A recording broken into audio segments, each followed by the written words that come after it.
បាទសួស្តីបងប្អូនសិស្សានុសិស្សទាំងអស់ជាទីមេត្រីបាទនៅក្នុងវីដេអូនេះលោកគ្រូសូមលើកយកពាក្យសូដូចនិងពាក្យព្រៀងបាទដើម្បីមកធ្វើការបង្ហាញបងប្អូនបាទបងប្អូនគិតថាវីដេអូរបស់ខ្ញុំបាទមានផលប្រយោជន៍បាទសូមបងប្អូនជួយ like ជួយ share comment និង subscribe channel ផងបាទដើម្បី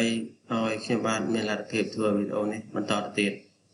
ម្យ៉ាងវិញទៀតបងប្អូនដែលមានចម្ងល់តាក់ទងទៅនឹងពាក្យសូដូចពាក្យផ្ទុយពាក្យនេះដូចនៃ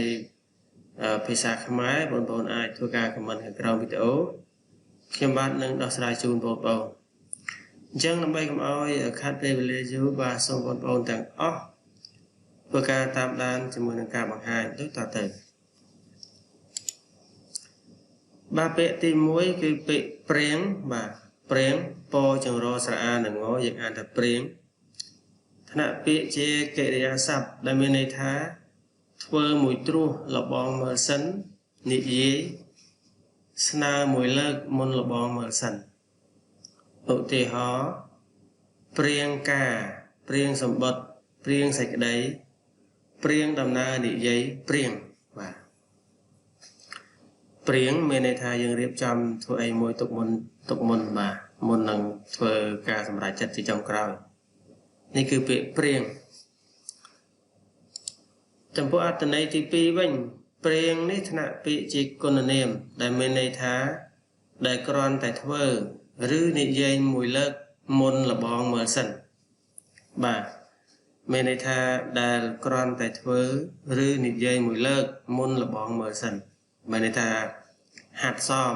សាកល្បងហ្នឹងគេហៅថាព្រៀងដែរណាឧទាហរណ៍សេចក្តីព្រៀងព្រៀងសម្បត្តិពាក្យព្រៀង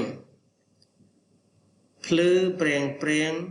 ដែលភ្លឺបន្តិចព្រឹមនេះភ្លឺព្រៀងហ្នឹងគេបញ្យល់ថាដែលភ្លឺបន្តិចភ្លឺព្រឹមយល់ព្រៀងមានន័យថាយល់បន្តិចមិនតាន់សុបមានថាយល់មិនតាន់ខ្លាំងទេយល់តិចព្រៀងបាទអញ្ចឹងពាក្យសូដូចនឹងពាក្យព្រៀងនៅពេលនេះមានតែប៉ុណ្្នឹងទេហើយគ្រូសូមជូនពរបងប្អូនទាំងអស់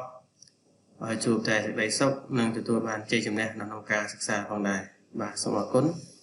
សូមគោរពលាបាទបាយ